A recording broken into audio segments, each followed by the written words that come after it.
Gabinete de Crise, um podcast do Polititank. Olá, seja bem-vindo a mais um episódio do teu Gabinete de Crise, um podcast do Polititank, um think tank de política nacional e internacional.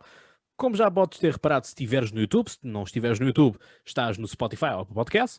Se estiveres num desses sítios, já sabes, subscreve, partilha e, se estiveres no podcast, dá-nos então as 5 estrelas que nós queremos. E se estiveres então no YouTube, olá, e deixa aquele like, subscreve e comenta também alguma coisa sobre aquilo que nós vamos falar aqui hoje. E, portanto, se estás no YouTube, já estás a perceber que falta uma quinta janela, que é a janela da nossa querida Carlota Pinhatelli Garcia, a nossa irreverente dos statements. Portanto, vá lá, hoje não vamos ter álcool a ser mostrado aqui, portanto, a nível de revisões do YouTube, já não vai haver problemas quanto a isso. Não que tivesse ouvido outra vez, mas pronto, é sempre uma salvaguarda. Comigo está então a Ana Cláudia Breda, o Emanuel Almirante e o Vasco Semedo. Minha senhora e meus senhores, bem-vindos aqui e obrigado por estarem uma vez mais neste episódio. É sempre um gosto estar na vossa companhia. E vamos então à tábua das matérias de hoje, em que vamos falar sobre a cimeira que ocorreu em Genebra, na Suíça, entre Putin e Biden, ou Biden e Putin, como vocês quiserem. Vamos ainda falar sobre a polémica desta semana também relacionada com Viktor Orbán e a comunidade LGBT, no mesmo dia em que Portugal ganhou 3-0 à Hungria, e vamos ainda falar sobre a questão também que se impôs a partir desta sexta-feira à noite, mas que não está a ter assim grandes resultados quanto isso, ou pelo menos eu vou dar a minha opinião sobre isso, que são as novas medidas de restrição para a área metropolitana de Lisboa, que vai desde Loures até a Setúbal. Portanto, a Fernanda Câncio não sabia que o Montijo fazia parte da área metropolitana de Lisboa, portanto, suponho que agora já saiba. Enfim, jornalista medíocre que gosta de dar cacetada nos outros quando tem mais telhados de vidro que sabe o quê. Porreiro, pá, ouvi dizer uma vez. Portanto, Ana Cláudia Breda, estás-te a rir, abre já o jogo com esta cimeira que tivemos, este encontro entre Biden e Putin. Antes disto, quero dizer o seguinte, que é, já temos site, portanto, vai ficar no link da descrição o nosso site, onde vais poder ver as nossas tomadas de posição e também algumas atividades nossas, portanto, vai ficando atento, bem como também podes lá ler os nossos artigos que fizemos do Compêndio de Maio, dedicado à Europa. Ana. Olá a todos, boa noite. Esta semana, então, ocorreu a cimeira entre Biden e Trump, uma cimeira dita histórica. Biden e Trump, isso é que estás com saudades? Biden e Putin, desculpa. Força. Uma cimeira, pronto, dita histórica, uma vez que são os antigos rivais da Primeira Guerra Fria que nós tivemos. Foi uma cimeira normal, foram 4 horas, pelo que eles dizem, seguiu o guião previsto, ambos reconheceram as diferenças que os separam, foram os dois muito amigáveis, houve elogios no final, no comentário de cada um, relativamente ao outro. De um lado temos Biden, o líder, entre aspas, do mundo livre e presidente democraticamente eleito dos Estados Unidos da América e de um país liberal, e do outro lado temos Putin, um autoritário e, como eu vejo, um bocadinho aprendiz de ditador. E amigo de Medina. Sim. Neste evento, por ser com estes dois representantes, com estes dois líderes, Putin foi posto em pé de igualdade com o presidente dos Estados Unidos, ou seja, foi posto em pé de igualdade, a meu ver, com um líder democrático. Ambos os lados precisam um do outro. Eles defenderam e demonstraram que tinham uma relação estável e previsível entre os Estados Unidos e a Rússia. Depois desta cimeira, retomaram algumas ligações, nomeadamente o regresso dos embaixadores ao trabalho, ou seja, os representantes diplomáticos voltaram a cada país, porque estavam suspensos os trabalhos diplomáticos em cada um. Houve algumas dúvidas sobre a cibersegurança, o Putin disse que não tinha nada a ver com os ataques, com os ciberataques. Deram ambos alguns avanços também no controle do armamento nuclear, concordaram que o início de uma guerra nuclear nunca iria ter vencedores, ou seja, nunca poderia acontecer. Quando Biden, segundo o que ele disse, tocou na parte de Navalny e também no caso da Ucrânia e da Bielorrússia, aí o Putin já ficou um bocadinho mais defensivo. No caso de Navalny, ele basicamente deu a entender que ele mereceu, que ele era contra a lei e que merecia ser preso. O Biden aí fez, acho que foi a única, pelo que eu estive a ver, a única ameaça aos Estados Unidos, à Rússia, peço desculpa, em que disse que as consequências serão devastadoras para a Rússia caso acontecesse alguma coisa ao Navalny. No caso da Ucrânia, o Putin veio justificar a invasão da Crimeia como uma manobra para introduzir estabilidade. Foi também debatida a parte da integração da Ucrânia na NATO. A Ucrânia pretende integrar a NATO. Putin mostra-se mais uma vez autoritário perante a decisão do governo ucraniano, põe fora de questão a Ucrânia integrar a aliança norte-americana. O Biden indicou a Putin que qualquer decisão e qualquer intervenção na Ucrânia não devia ser feita militarmente e pediu para que ele parasse com os cyber-ataques e que mantesse o Navalny vivo. Pronto, foram definidos uma série de princípios a cumprir pela Rússia, como eu acabei de referir. A parte de não resolver militarmente questões na Ucrânia, estes pedidos que o Biden deixou bem claros, e foi um virar de página dos Estados Unidos, a meu ver, relativamente à política externa.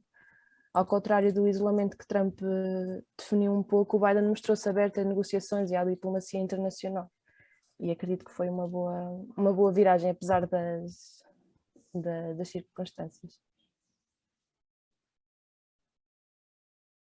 Estava agora aqui sem som. Pois, exato, foi uma cimeira, enfim, vamos dizer, quase para picar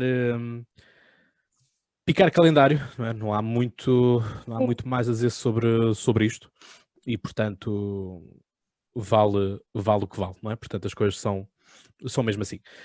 Precisamos aqui de fazer aqui uma nota, obviamente que há pouco estavas a falar de Trump, parece que já estava a fugir um bocadinho a boca para a verdade, ou aquilo que nós iríamos abordar a seguir, e a seguir dou já a palavra ao Emanuel e depois ao Vasco.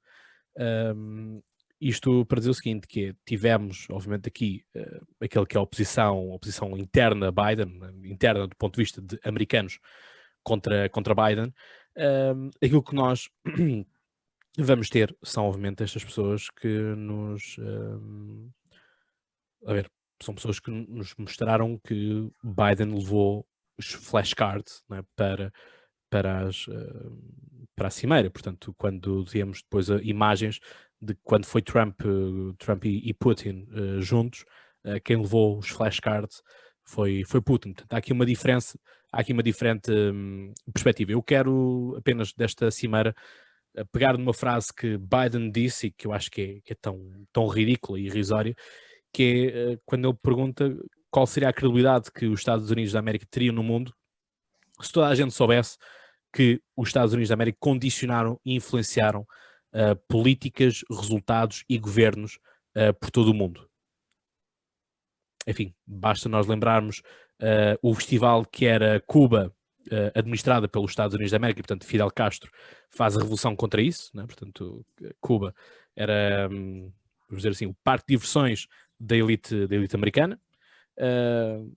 Nós temos também das ligações com Salazar, Kennedy e Salazar, e o quanto foi negociado à base das lajes do estilo, não nos deixem-nos nós administrar o nosso império sossegadinhos.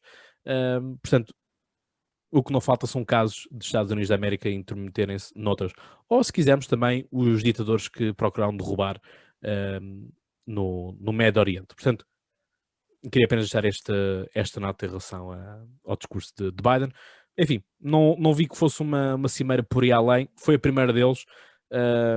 E acho que o único ponto positivo a destacar é a questão de voltarem os dois embaixadores. Emanuel. Peço desculpa, estava aqui sem som, peço desculpa. Bom, boa tarde, boa noite, bom dia a todos, dependendo da hora que estão a ouvir isto. Realmente a importância é um pouco relativa. Acho que é sempre importante quando duas potências, ainda assim, para não ser incoerente, acho que é sempre importante quando duas potências se encontram, No entanto, não vejo grande utilidade para além de estabelecer relações cordiais entre Putin, entre a Rússia e os Estados Unidos, entre Putin e Biden, assim como Putin já fez com outros presidentes, e outros presidentes americanos também já o fizeram antes de Putin, mas Putin está lá há tanto tempo que nós podemos fazer este exercício. Eu estava aqui a pensar naquilo que a Ana disse e que realmente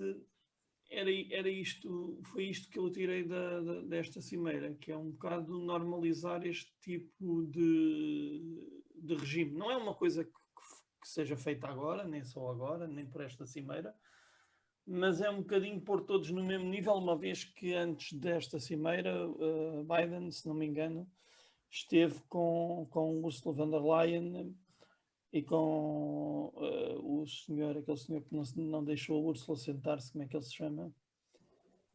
O da Turquia, Não, foi da Turquia, o Erdogan. A culpa das cadeiras foi da Turquia, sim, mas a indelicadeza foi do Charles Michel, não é?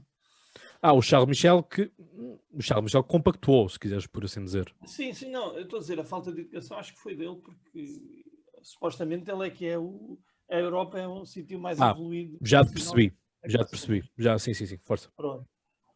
Neste caso, portanto, fazendo assim, parecer que é a mesma coisa. Portanto, vamos aqui, só faltou mesmo uma reunião com o Xi Jinping para então estar digamos que aquele, não sei se as pessoas conhecem, se cada vez mais novos não conhecem, aquele jogo, o Risco, é um jogo de dominação, de estratégia mundial, para estar o risco todo feito. Acho que era só isto que faltava, e um ou outro ditador, um Mugabe qualquer da vida, para depois podermos conquistar o resto da África e fazer disto uma grande liga das nações da política. É muito engraçado e muito curioso este tipo de encontros.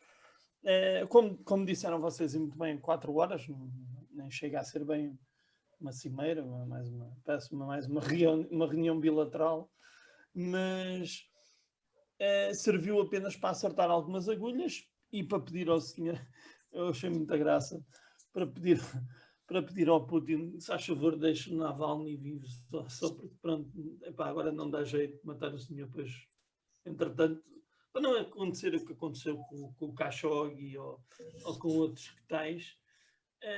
Acho engraçada esta programação e curiosa esta programação das relações internacionais serem feitas neste âmbito e, portanto, ter de se pedir a um regime que não mate uma pessoa, por favor.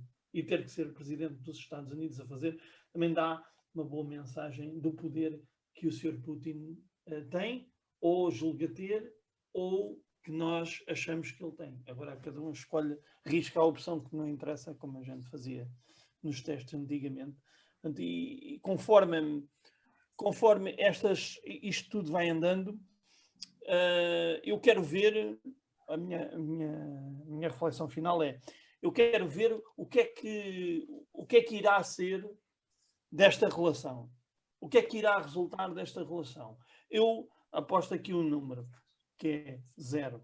Pronto. E depois agora vamos ver o que é que efetivamente vai ou não vai haver. Pronto, e com isto termino.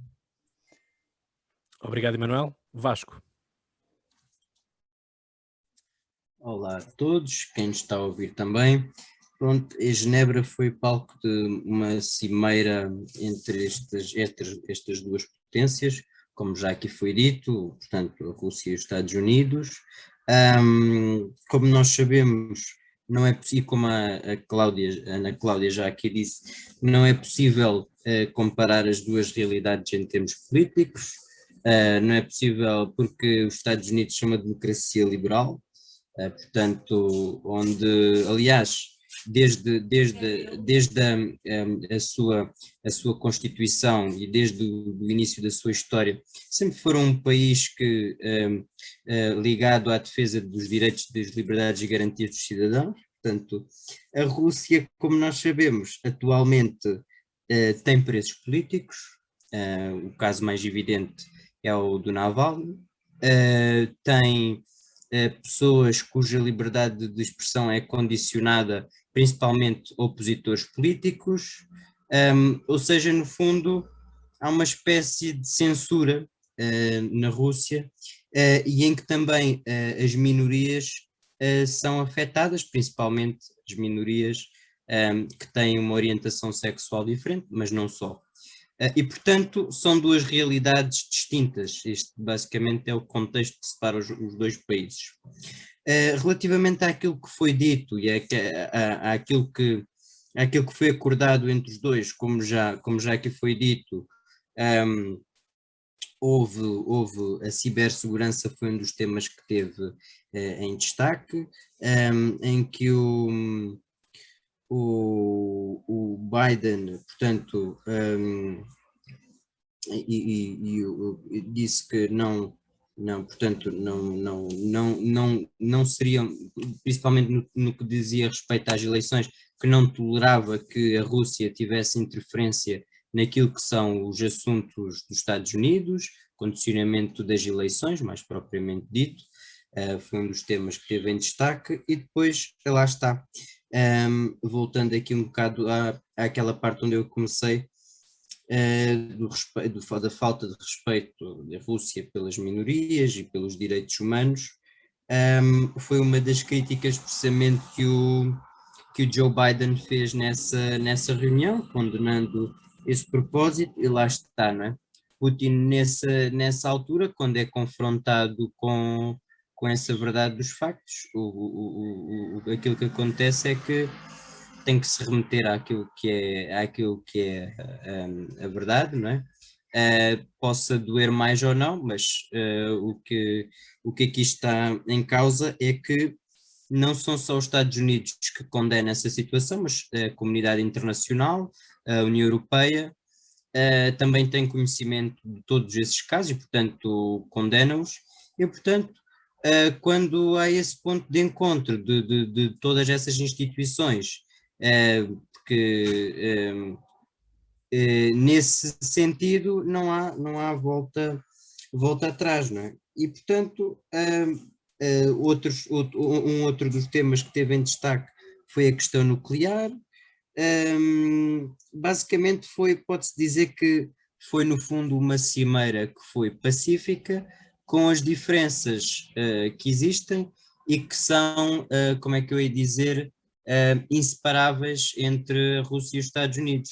As diferenças políticas, as diferenças da abordagem geoestratégica no mundo e depois a nível, se nós quisermos mais geoestratégico, a nível, a forma como cada país olha para o mundo e os aliados que escolhe, digamos assim, para atuar naquilo que é o panorama geoestratégico a nível global. De maneira que é assim, foi uma cimeira, como já foi aqui dita, curta, não teve assim muito sumo para onde tirar, foi mais um cumprimento de um protocolo e muitas das vezes o disfarçar daquilo que são pontos,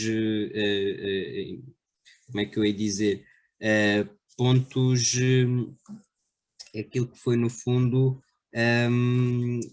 o disfarçar daquilo que são as divergências que existem no fundo, só que nós sabemos que no fim destas cimeiras há como que uma pacificação das situações e portanto acaba tudo bem, não é? De maneira que é assim. Obrigado, Vasco, pelo teu contributo. Acho que aqui ninguém tem crise para apontar, eu acho que também ninguém mais vai ter, ninguém tem nada para dizer mais, acrescentar, portanto podemos passar se calhar ao próximo ponto. Orban e a comunidade LGBT é o próximo tema que se segue. Não sei se queres introduzir isto, Emanuel.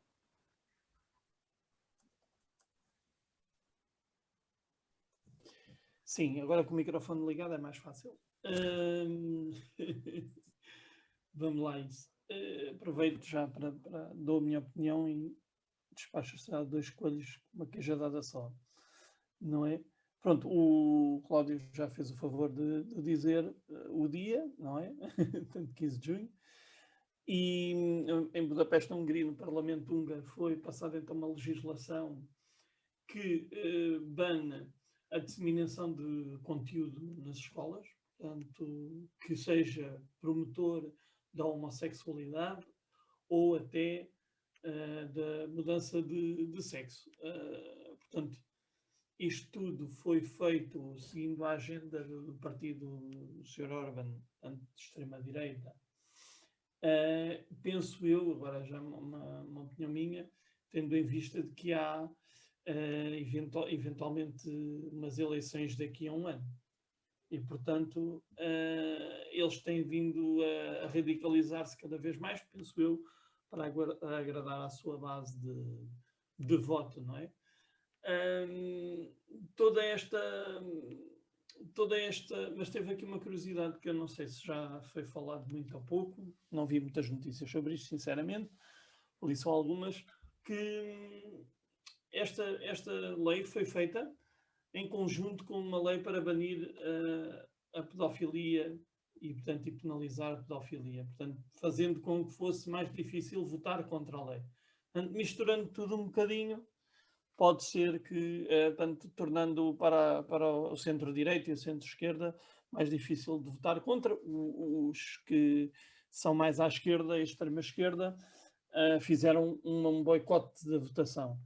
Portanto, ainda assim, correndo o risco tanto depois de mandar a mensagem de que somos a favor da pedofilia, que obviamente vai passar na Hungria como propaganda negativa contra a esquerda e de que afinal são todos uns pedófilos e aquelas histórias de comem os meninos ao pequeno almoço voltam e a história volta também um bocadinho a repetir-se de alguma maneira. Portanto, isto foi passado foi passado não sem algumas emendas feitas, de lembrar que os casamentos gay e a adoção gay não é reconhecida na Hungria. E mais uma curiosidade que eu descobri é que há muitas pessoas que relacionam esta lei com uma lei de 2013 na Rússia, em que bania também a propaganda de portanto, relações sexuais não tradicionais entre os jovens russos. Portanto, isto tem a ver com os jovens, com o ensino também, com o ensino na escola, com os anúncios. Tudo isto é feito com o controle do governo, e o governo é que emite uma lista, o governo húngaro emite uma lista sobre as entidades que podem dar aulas ou disciplinas ou cadeiras, ou seja lá o que for, sobre educação sexual. Portanto, isto tudo muito controlado por este ponto. O que é que eu penso? Não sei o que é que a Europa pensa, não consegui ouvir nada. Mas Por parte da Comissão, houve um post, se não estou enganado, Comissão ao Parlamento Europeu, já não sei, que condenava isto, portanto dizia que isto que não podia ser assim.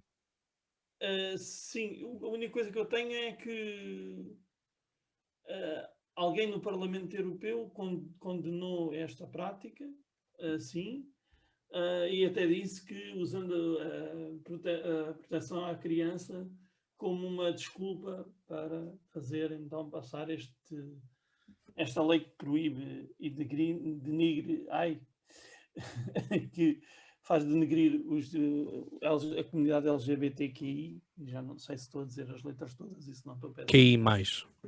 Depois. Pronto. E portanto, isto sem qualquer ironia, não sabia mesmo se estava. Mais ainda, pronto, e para fechar,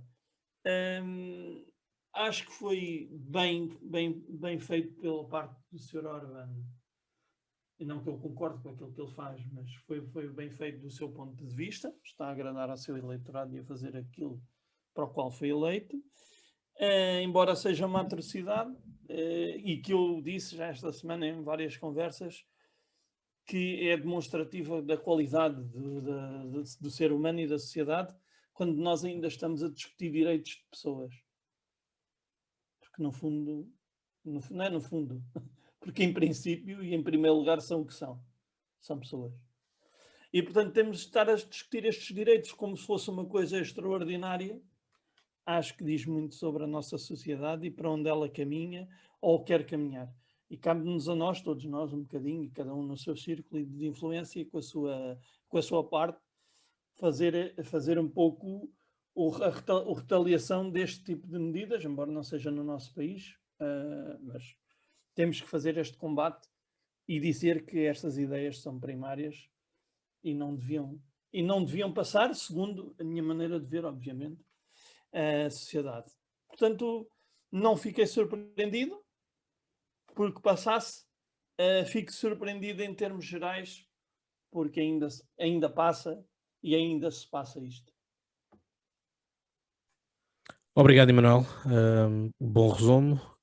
A minha única questão aqui é percebermos o porquê que ele sente a necessidade de meter neste pacote, porque isto foi tudo um package, esta componente de não mostrar de que esta componente LGBT não seja demonstrada junto das crianças.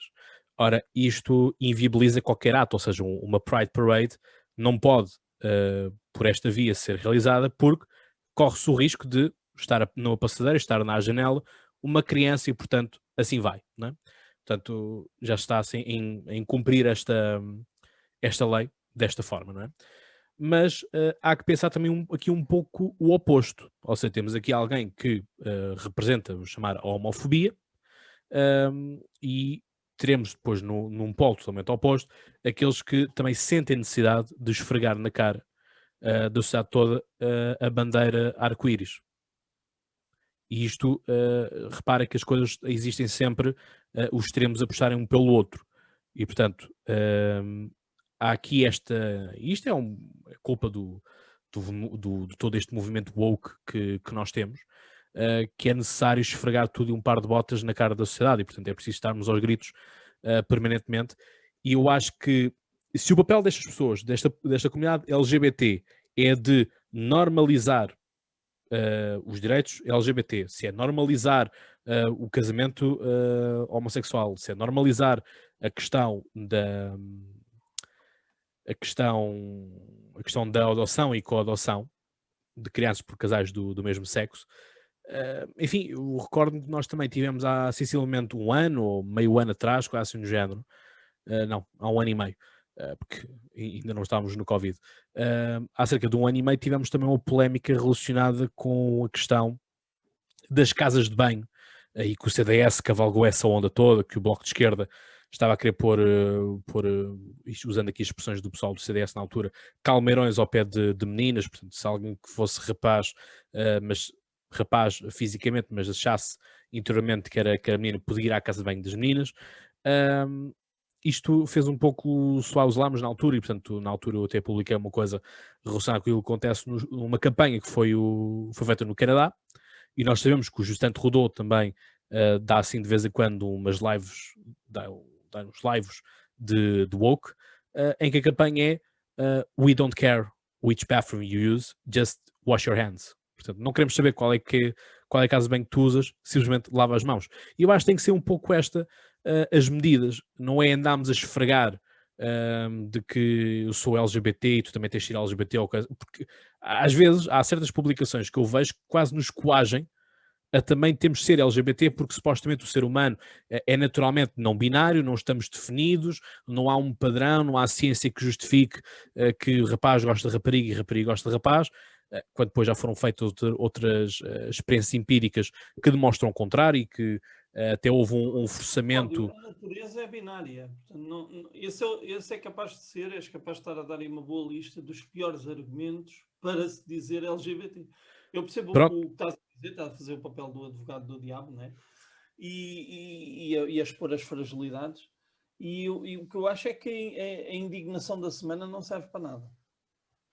É um pouco isso, não é? Portanto, lá está. E portanto foram feitos depois dois irmãos gêmeos houve um caso de um cientista nos Estados Unidos da América que acreditava nisto, acreditava que as pessoas eram não binárias e, portanto, forçou a que um brincasse com brinquedos de raparigas e outro com rapazes, de brinquedos rapazes, vamos chamar assim.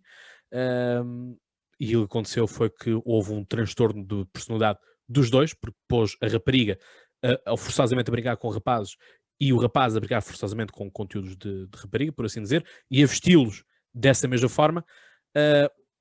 Tiveram um transtorno, transtorno de identidade, a mãe suicidou-se, mas o cientista continua a dizer que tem razão. Mas pronto, tivemos aqui 3 mortes por causa de uma ideia. Portanto, esta componente toda dos woke que anda por aqui, nós também temos que perceber. E, como eu costumo dizer, os extremos, além de se tocarem, alimentam-se. E, portanto, movimentos de homofobia e tudo mais precisam que haja as pessoas que queiram esfregar as coisas na cara para se alimentarem, para ganharem a crise, da mesma forma que aqueles que são contra a extrema-direita precisam que a extrema-direita também faça coisas para se alimentar e verem. Nós vimos as campanhas que durante esta semana o Bloco de Esquerda, de resto, fez no Instagram. Enfim, até deturpou algumas coisas, mas isso depois já não interessa. Porque lá está, eles também fazem um package em que metem-te 8 slides, um deles ou 2 estão errados, mas tu vais gostar do conteúdo porque 5 ou 6 estão corretos. Ana. Inclusive, Cláudio, deixa-me só acrescentar Sim, uma Vasco, coisa. então Vasco, começas tu. Muito rápido. Inclusive, dizerem ao governo português que tinha que tomar uma posição naquilo que é a situação húngara. Ora, como nós sabemos, os Estados são soberanos, não é? Se há alguém que tem que tomar alguma posição, alguma medida quanto a esta situação, será a União Europeia, não é? É a instância que lhe cabe fazer essa situação, porque é assim, não é o governo português que vai dizer ao Orbán ou à Hungria aquilo que tem ou não que fazer, não é? O governo português, o limite da soberania dele é o Estado português, não é? Naquilo que pode agir. Mas relativamente a esta situação, nós não nos podemos desligar isto, mais uma vez, daquilo que eu disse há bocado com o Putin. Volto a falar agora em relação ao Sr. Viktor Orbán, que é a coexistência de um regime, de uma democracia liberal, lá está, é uma democracia mascarada, não é? Em que, logicamente, há uma ideia de que as minorias vão ser reprimidas e, portanto, uma das formas de repressão é, digamos assim, apagar ou tentar apagar aquilo que é a história e tudo aquilo que aconteceu desde Stonewall, não é? Aquela famosa luta pelos direitos, portanto, das pessoas LGBT. E, portanto... Mas é pior porque é uma ditadura dessas, mas no meio da União Europeia, não é na Rússia. Sim. Aliás, lá está, mesmo a própria União Europeia, aqui neste tipo de situações, tem sempre poderes limitados, porque é assim, se sanciona, a Hungria depois tem umas ameaças perante a União Europeia de não cumprir isto. Portanto, a União Europeia também anda aqui um bocado sem saber como é que vai lidar com o caso húngaro, não é? E que não é a nível de direitos humanos e tudo mais, não é singular. Também temos o caso da Polónia, que é uma situação parecida. Curiosamente são 2 países bastante conservadores a nível dos costumes, mas ainda assim há diferenças entre aquilo que é a atuação dos conservadores e da extrema-direita, não é? Os conservadores têm uma posição fechada quanto a esse tema, mas nunca recriminam a questão da homossexualidade, nem das diferenças de género, tudo mais, não é? Agora, a extrema-direita recrimina, não é? Todas estas situações, porque lá está. É uma situação em que, como nós estamos a ver, porque é que esta situação ainda se torna mais evidente? E o Cláudio disse muito bem, porque há um bocado esta dicotomia, ou somos homofóbicos ou somos adeptos, digamos assim, como é que eu ia dizer para não dizer isto depois de não parecer uma situação, uma Para não seres frase. cancelado, tens medo de ser cancelado, é? Não, não é seja cancelado. Ou a homofobia ou aqueles que são, portanto, que defendem radicalmente a agenda LGBT, digamos assim, porque creio eu que todas as reivindicações são necessárias e são e cabem dentro do quadro, se forem feitas com calma, se forem feitas numa lógica que todos possamos ser integrados, não é? Porque lá está, para nós nos respeitarmos temos que lhe dar ao respeito, não é? E isso toda a gente, sejam heterossexuais, sejam homossexuais, sejam bissexuais, é verdade, e nós sabemos que todas estas populações, durante bastante tempo e em determinados regimes, foram oprimidas, e portanto aquilo que quem defende o movimento LGBT diz é que há que continuar com este tipo de marchas e tudo para viabilização e visibilização do movimento em questão, não é? E portanto o problema não é a agenda LGBT na minha questão, o problema é toda a situação que isto gera e traz atrás, porque é aquela situação de que agora temos que adotar uma linguagem neutra, e que, portanto, se não se chamar uma pessoa pelos pronomes, nós já estamos a incumprir, ou seja, no fundo, aquilo que esta agenda traz é um novo código de ética e de atuação, em que nos faz quase como elementos pertencentes à agenda sem pertencermos a ela, ou seja, há todo esta ética em que já não é só uma comunidade em si, já é uma comunidade que se quer alargar à sociedade civil como um todo, e depois isto acaba por ter algumas resistências por parte de alguns setores mais conservadores da sociedade, de certa forma. E de maneira que é assim, há que conjugar sempre esta situação sem nunca discriminar, procurar sempre integrar, sempre que é possível, mas também condenar tudo aquilo que são radicalismos, seja nesta questão concreta, ou seja noutra qualquer, não é? Todos nós devemos ser respeitados e, portanto, hoje em dia, em pleno século XXI, é muito importante que se fale mais do que na agenda LGBT, ou mais do que nos Black Lives Matter, ou mais do que isso tudo, na agenda da integração do ser humano e olhar para o ser humano como uma pessoa portadora de direitos e de liberdades e garantias e como um todo, não é? De maneira que é assim. Exato. Muito, muito obrigado, Vasco. Ana. Já foi aqui quase tudo dito relativamente à legislação húngara, que alegadamente tenta proteger as crianças da comunidade e da propaganda LGBT. Eu vou dizer LGBT, sendo LGBTQ+, pronto, que é para facilitar. Para mim, a ideia que a Hungria, pronto, que o governo da Hungria tenta transmitir de que ser gay ou as demonstrações homossexuais ou transexuais impõem riscos às crianças, para mim é um conceito aterrorizante. Aqui em Portugal essas questões já estão totalmente normalizadas, creio eu. A diversidade de género de relacionamentos interpessoais não é nem deve ser encarado como algo não normal, apenas cria estigmas e preconceitos, e para mim, a meu ver, pela minha análise, o objetivo do governo húngaro parece ser formar crianças preconceituosas. Não existe o que eles chamam de propaganda LGBT. O facto das crianças terem acesso a este tipo de informação mostra que somos uma sociedade diversa e inclusiva, e acredito que as crianças devem ser desde pequenas tentar estimular a mente aberta, entre aspas, para que aceitem naturalmente casais homossexuais na rua ou colegas que se identificam com outro género e que sejam transexuais. A parte do extremismo que o Vasco referiu, eu não concordo com o facto de obrigarem, entre aspas, as pessoas a chamarem os pronomes que... Ou seja, se eu quiser ser tratada pelo pronome X ou Y, não vejo como correto estarem a obrigar as outras pessoas a tratar-me assim, caso elas não tenham conhecimento, ou até achar ofensivo, aquele caso mais extremo do Jordan Peterson, que foi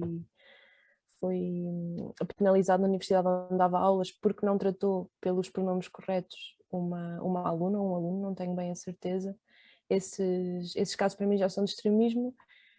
No entanto, acredito que a gente tem direito e a liberdade a serem o que querem ser. É só isso. Exato, mas lá está, a questão aqui é temos de ser moderados e realistas, sobretudo naquilo que é isto, porque Exato. nós, enfim, como se diz sempre junto da comunidade LGBT, é questão de amor é amor, não é? Portanto, para mim, cada um Não, goste de quem quiser e, portanto, as coisas são assim. Agora, não comecem a ter atitudes também de entrar na esfera dos outros. Eu, por exemplo, tive alunas minhas e alunos a dizer o seguinte, porque lá está, depois isto calha aqui um problema a alguns professores, para mim não é problema nenhum, mas calha sempre em sorteio alguns professores ao longo do ano terem que fazer certas formações de cidadania nas suas aulas, quer seja aulas de educação física, inglês ou o que é que seja, sobre variadas matérias. Isto até foi uma polémica o ano passado com a questão da disciplina de cidadania, não é? Pronto, que até houve pais em Famalicão que não quiseram que os seus 2 filhos frequentassem essas mesmas aulas. E portanto, calhou-me eu ter que falar esta componente da homossexualidade, e portanto foi uma coisa que eu falei sem qualquer tipo de problema, e foi com um espanto em que várias turmas, portanto não foi apenas numa turma, e portanto fosse ali um grupo, e portanto aquele grupo pensa da mesma forma, várias turmas, manhãs e tardes, que me relataram que para eles a homossexualidade é uma coisa que está na moda. E portanto que eles se acham homossexuais porque está na moda. E estamos a falar de crianças com 12, 13, 15 a 6 anos. Que eu apanho assim um vasto leque de alunos. E isto também me preocupa, porque isto para mim já não é a questão de cidadania, isto para mim já não é uma questão de cidadania, é mesmo uma questão de realmente é moda, e portanto é uma coisa que é fixe neste momento ser, porque parece bem, e onde é que está a convicção real nisto? É que eu tive colegas meus que tiveram problemas e eu acompanhei-os nos processos de saída do armário, por assim dizer. Portanto, ainda estamos na década passada. E era mais complicado e o pessoal, às vezes os pais não entendiam tão bem quanto isto, e lembro do transtorno que era para eles, não se conseguirem assumir e portanto terem receio nisso, e portanto refugiavam-se um pouco no grupo de amigos nesse sentido. Eu, no meu grupo de amigos, sempre procurei aceitar toda a gente tal como ela é e defender também essas pessoas de serem como elas são. Portanto, houve casos de bullying com essas pessoas e eu pus-me no meio da situação em defesa. Portanto, para mim a questão é mesmo esta. Emanuel. Sim, só queria acrescentar mais uma coisa. Já disseste uma parte do que eu queria dizer que realmente também notei por conversas e porque, como vos disse logo no primeiro episódio, trabalho num hotel e, portanto, falo com muitas pessoas de muitos sítios diferentes e vejo as várias. Dá para ver, ter uma noção mais ou menos das várias sensibilidades a este assunto. E, por exemplo, sei que na América é um assunto muito sensível, esta questão dos pronomes. Mas eu queria dizer, e portanto, o que eu ia também dizer era o que tu disseste sobre já ser quase moda e, portanto, estarmos a virar a agulheta ao contrário. E agora nos liceus e nas escolas e nas universidades, estranho será tu não teres uma intolerância qualquer, ou não seres vegan, ou não seres homossexual. Portanto, estamos a virar ao contrário, mas isto acho que é cíclico e peço desculpa, no pun intended, com a expressão virar ao contrário. Portanto, mas estamos a virar de ciclo e é cíclico tanto vai para um lado demasiado, vai para o outro demasiado. Acho que isto é cíclico na nossa sociedade. Não queria deixar passar que a Ana há bocado estava a dizer, e muito bem, com razão, que nós estamos mais avançados em termos legislativos nestas questões. Não quero com isso dizer que estamos mais avançados com isso socialmente, porque o preconceito continua lá. E eu não estou a dizer que tu disseste isso, Ana, eu sei que não, mas queria sublinhar esta parte a nível social e de emprego e perspectivas de futuro. Ainda é difícil para uma pessoa, já é menos difícil, mas ainda é muito difícil. E sofre-se muito preconceito escondido. Daí até se tornar, como eu às vezes digo, daí até que se torne uma coisa natural, vamos ter que fazer um esforço muito grande, e vamos ter que fazer um esforço muito grande para não cair naquilo que o Cláudio estava a dizer, que é tornar isto obrigatório. É isso mesmo. Portanto, vamos avançar para o próximo ponto. Enfim, nós tivemos festas do Sporting, tivemos Champions do Porto, tivemos um Arraial Liberal, tivemos também ontem uma Pride Parade não autorizada na Avenida da Liberdade, portanto pediu-se autorização à Câmara Municipal de Lisboa para se fazer a Pride Parade habitual, portanto no mês de junho, portanto o mês de junho é chamado o mês do orgulho gay, o orgulho LGBT no seu geral. Essa mesma parade não foi autorizada pela Câmara e, portanto, as mesmas pessoas que criticaram o Arraial da Iniciativa Liberal porque são tudo uma camada de fachos e que a Câmara é que esteve bem porque a Câmara está a zelar por todos, foram os mesmos que usaram como mote da manifestação que a Câmara Municipal de Lisboa era faixa, portanto, temos lá o governo de esquerda, Partido Socialista, apoiado pelo Bloco de Esquerda, mas são fachos, e com hashtag não nos silenciamos, ou não nos deixem silenciar, e portanto é a Câmara Municipal de Lisboa, que agora também é má da fita, por tudo e por nada, e quer silenciar a comunidade LGBT. Vamos só esperar que esta comunidade LGBT, que tanto apoia a Palestina, que a Medina não tenha enviado para a autoridade palestiniana o número e as moradas destes manifestantes do Pride, porque não vão acabar bem, certamente, e portanto quem perceber e tiver dois dedos de testa percebe aqui a minha ironia. Portanto, aceitem esta brincadeira de bom grado, sem qualquer tipo de preconceito, como já foi demonstrado anteriormente, mas lá está, há aqui um pouco de incongruências das coisas, é que hoje em dia tudo é facho e portanto estamos num mundo polarizado e assim não dá. Ora, aquilo que acontece é que agora todos os fins de semana vai ser proibido passar, entrar e sair da área metropolitana de Lisboa. E área metropolitana de Lisboa não significa única e exclusivamente o Conselho de Lisboa, ou a cidade de Lisboa. Isto vai englobar cidades, concelhos, melhor dizendo, como Cascais, Oeiras, Sintra, Loures, Seixal, Almada, Amadora, Alcácer do Sal, Setúbal, Moita, Barreiro, enfim, vários que fazem parte desta área metropolitana, Palmela também, por exemplo, enfim, Montijo.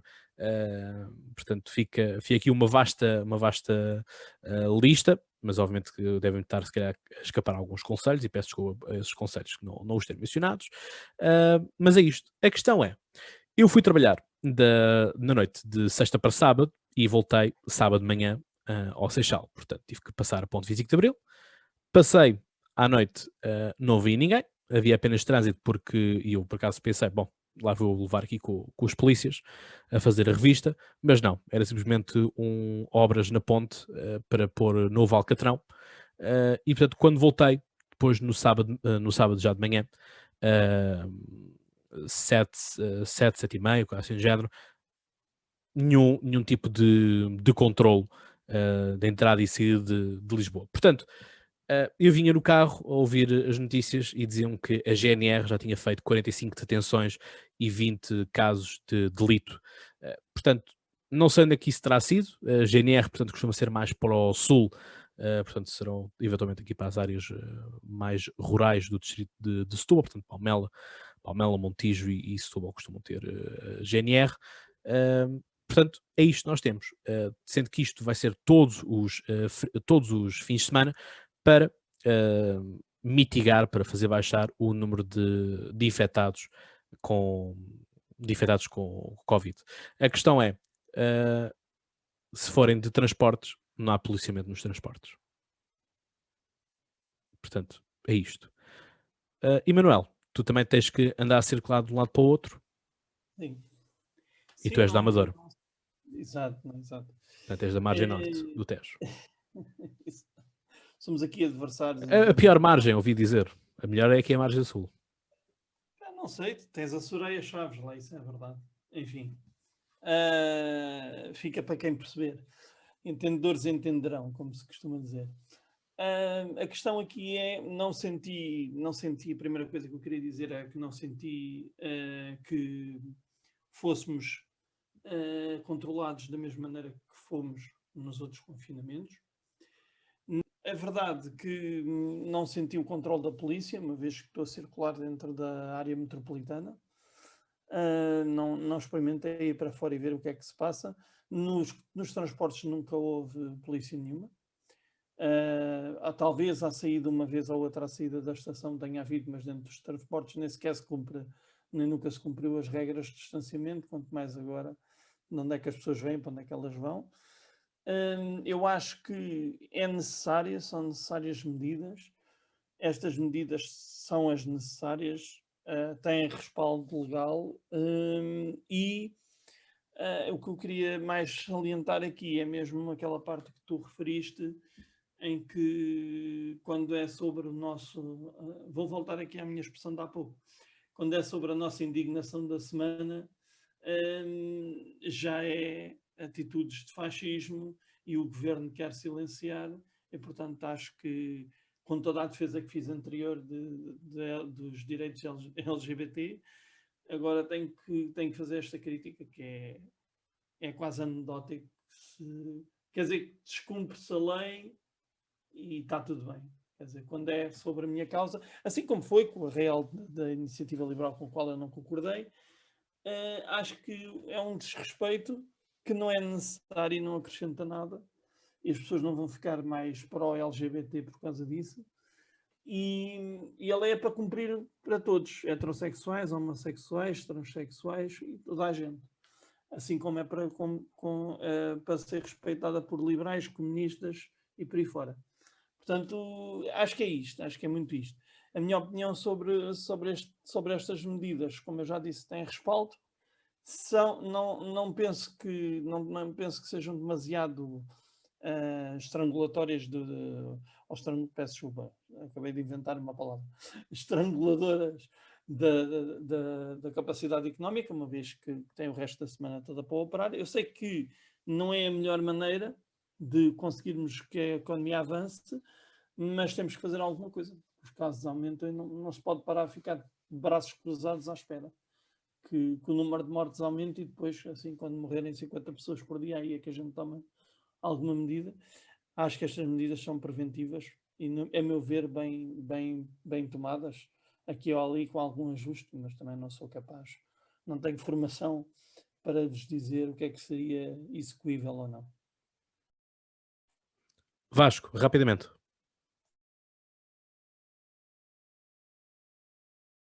Bom, muito se falou sobre esta situação e sobre a possibilidade, aquilo que o governo, no fundo, de certa forma, mais direta ou mais indireta, mais concretamente até o Presidente da Câmara de Lisboa quis fazer, foi ligar aquilo que foi o arraial da Iniciativa Liberal ao aumento do número de casos em Lisboa, e portanto tudo o que é o jogo político nós já sabemos que tem tudo para correr mal, porque no fundo,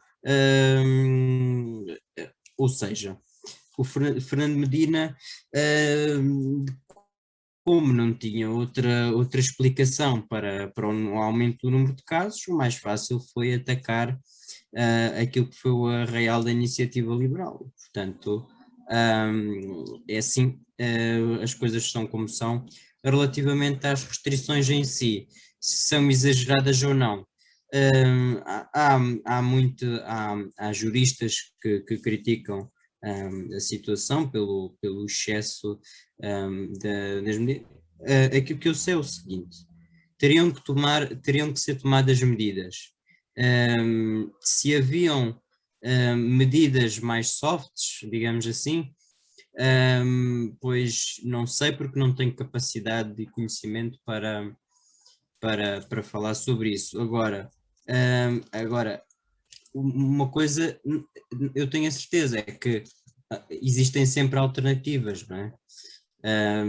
Porque aquele argumento que muitas vezes se utiliza é que nós temos que proteger as pessoas, porque só assim é que conseguimos também proteger a economia, os postos de trabalho e tudo mais e voltar à normalidade o mais depressa possível.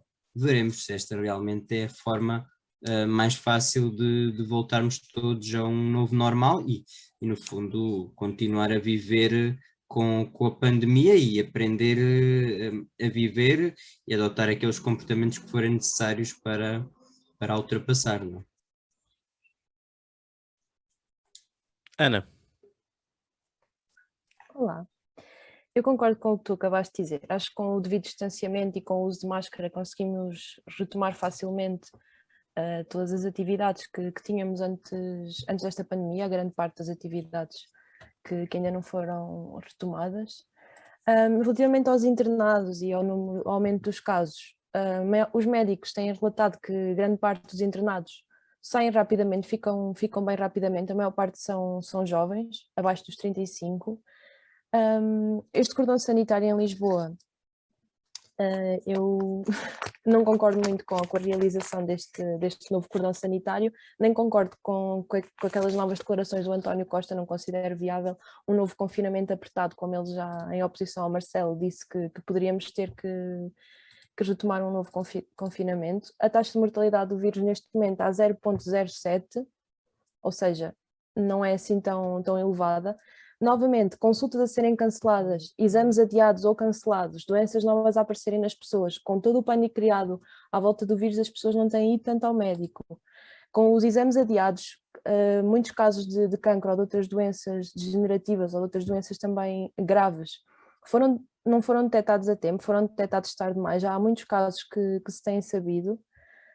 A economia está a cair, continua a cair, estabelecimentos fechados e com restrições, novamente, para mim não é viável.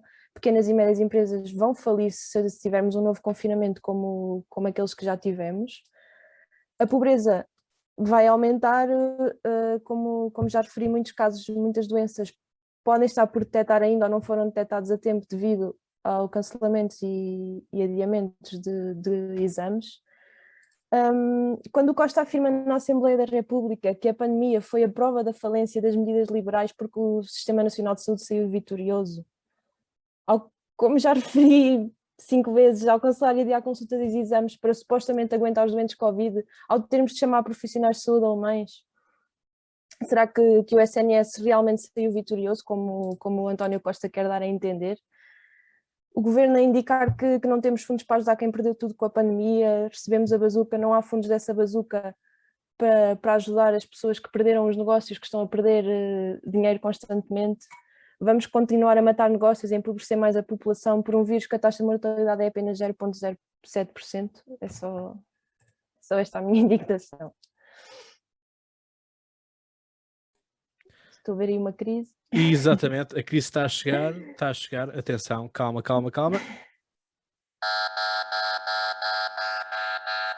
Chegou a crise e a crise é do Manuel. Só queria contestar aqui 1 ou 2 pontos, Ana, não me leves a mal. Isto é o gabinete de crise, afinal de contas. Sim, ainda não tínhamos tido hoje. É verdade. Pronto. Tinha que ser eu logo o chato. Enfim. A questão é que, primeiro, não recebemos nada da bazuca. Essa é já a primeira. Isso não é verdade. Sim, mas do orçamento da bazuca, o Costa diz que não... Até houve aquela polémica que o Marcelo voltou a retomar aquela lei que o governo não quis levar para a frente, da ajuda aos pequenos empresários e a quem perdeu rendimentos. Sim.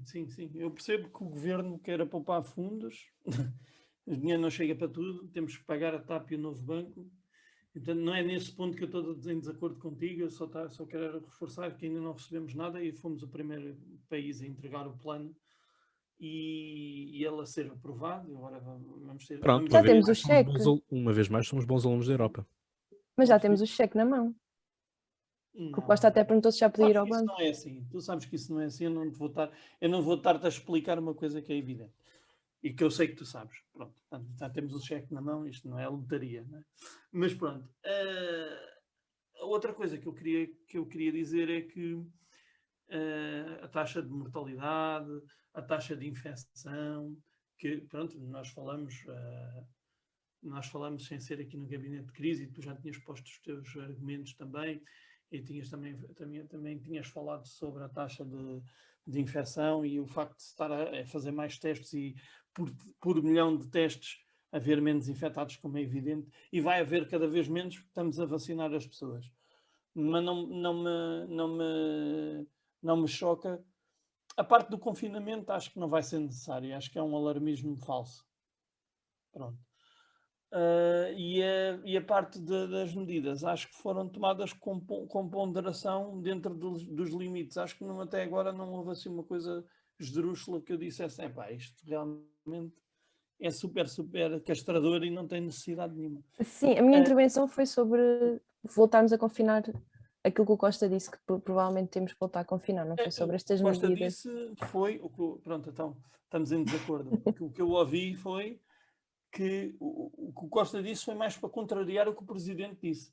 Sim. O Presidente é que não tem autoridade para dizer aquilo que disse. Digo eu. Não querendo faltar respeito ao seu professor. Mas, e o Costa disse, não, esperem, não é bem assim. Pode ser que possamos vir e está tudo num condicional muito grande. Pronto, basicamente é isto. Portanto, a minha crise era esta. É uma crise pequenina, mas também temos que usar. Sim, desculpa. Acho que se fizermos como muitos outros países que já fizeram isto há um ano, que é testar massivamente, acho que uma vez que apenas 1/3 da população apresenta sintomas mesmo estando infectado, acho que funciona melhor do que estar a fechar o mini-mercado. Mini-mercados nem fecharam, mas pronto, a fechar sapatarias. E os quiosques, agora são os quiosques. Fechar os quiosques. Acho que testar seria mais eficaz. Desculpa, concordo contigo, acho que não temos a capacidade instalada para fazer isso. E aí está um problema, e aí já não carrego no botão de crise. Sim. No botão de concordar. Acho que o dinheiro da TAP dava para testar. Fim. Dava para testar a população toda 15 em 15 dias, pelo menos. O Vasco pediu aqui a palavra. Vasco, diz-nos lá, o que é que queres? Pedimos também encerrando. Bom, é só para acrescentar aqui uma situação, não é bem crise, mas que é uma constatação que vem a fazer os especialistas, nomeadamente os especialistas em doenças musculoesqueléticas, que com a questão da crise e tudo mais, as crianças estão a cair cada vez mais, ou seja, isto pode parecer um pormenor, mas que faz toda a diferença, porque é assim, a saúde principalmente de pessoas, de rapazes e raparigas aí na casa dos 13, 14, 15 anos, 16, aliás, até aos 16 anos, 17,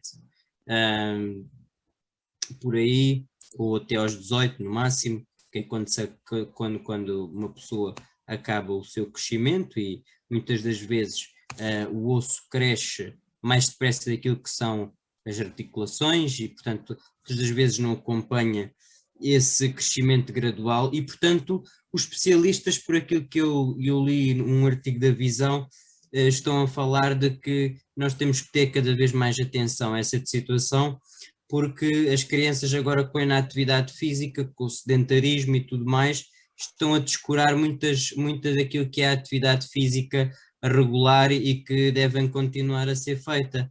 E, portanto, agora com o desconfinamento, a situação não tem piorado, porque as crianças têm voltado às suas atividades físicas e, portanto, este é um novo recomeçar. Mas assim como este pequeno exemplo das crianças, que às vezes parece não ter muita influência naquilo que é, mas se nós observarmos para um conjunto da população total, tem, no fundo, influência, porque é um modo de vida, é um modo como todos nós reagimos a esta pandemia, mas assim como eu falo neste exemplo, falo nas milhares de cirurgias que foram adiadas, nas milhares de consultas que também foram adiadas. O Serviço Nacional de Saúde, quer nós queiramos, quer não, está em colapso.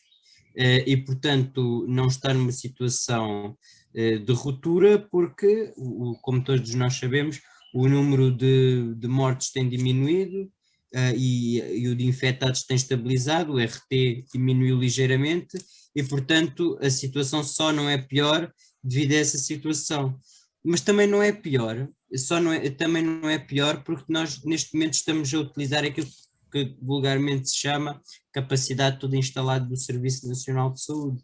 Nós não temos que ter preconceitos relativamente àquilo que é uma estrutura global, que muitos se querem agarrar como sendo um Serviço Nacional de Saúde, quando não é um Serviço Nacional de Saúde, é um Sistema Nacional de Saúde. O Serviço Nacional de Saúde é só parte daquilo que é o Sistema Nacional de Saúde. E, portanto, até esta verbalização da forma como certos políticos olham para a situação tendem a facilitar aquilo que poderia ser uma ajuda maior às populações e, portanto, um contributo até para todos nós, não é? Porque quanto mais não seja, o Estado Central tem capacidade para negociar com os privados e, portanto, quando muitas vezes se apela que o Estado não faz nada ou que o Estado é assim, não sei o que, não sei o que mais, naquilo que são as áreas de soberania, naquilo que são as áreas de interesse, como nós já vimos noutros setores, como na administração interna e há muitos exemplos por aí fora, o Estado falha. E, portanto, quando os grandes defensores de tudo público e de que o Estado deve ser um instrumento todo poderoso capaz de chegar a todo lado, ele nos setores fundamentais não funciona. E, portanto, a saúde, nesta pandemia, provou bem isso, que é assim, nós não tendo capacidade, temos que aproveitar toda a capacidade instalada e continuar a perceber o que é que nós temos, porque inclusive houve aqui um hospital aqui perto da minha região, um hospital privado, em que vieram cá vários líderes partidários, desde o Francisco Rodrigues dos Santos ao Rui Rio, o Tiago Maia, quando foram as presidenciais. O hospital que portanto, é do Dr. Rui Ramos, durante a pandemia, durante o auge da pandemia, nas situações mais críticas, não esteve ao serviço. E, portanto, quando nós olhamos para esta questão da capacidade instalada, nós não vimos um único líder de esquerda falar neste hospital que poderia ter salvado muitas vidas e podia ter sido útil a muita gente. Portanto, quando nós falamos desta situação da saúde, que é uma coisa que eu acho, é que nós não estamos a utilizar toda a capacidade instalada e, portanto, há que olhar para a saúde e há que olhar para toda esta situação como um serviço, como uma urgência, não é? Porque para tempos urgentes são exigidas soluções igualmente urgentes, não é? E nós não vimos isso a acontecer. Sim, as PPPs da saúde têm resultado sempre, quando são melhor feitas. Que nós tínhamos em Braga foi em Braga, exato. Exato. Muito bem, acho que concluímos então assim o nosso episódio. Julgo que mais ninguém tenha nada para acrescentar, para dizer. Portanto, resta-me a mim agradecer a ti que estiveste deste lado a acompanhar-nos. Diz nos comentários o que é que tu mais gostaste, se concordas totalmente connosco, se há alguma coisa que divirjas, carreguei no botão de crise, a gente pode ser que depois vai responder, nunca se sabe, nós respondemos sempre, aviso já.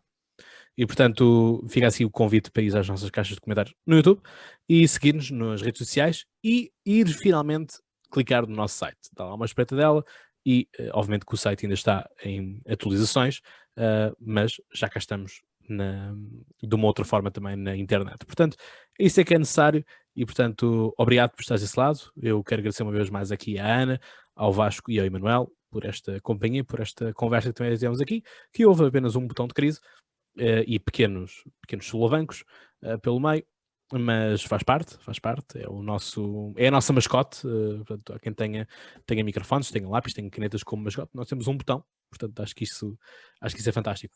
Obrigado uma vez mais por teres estado desse lado, já sabes, até lá, pensa muito e boas crises. Um abraço.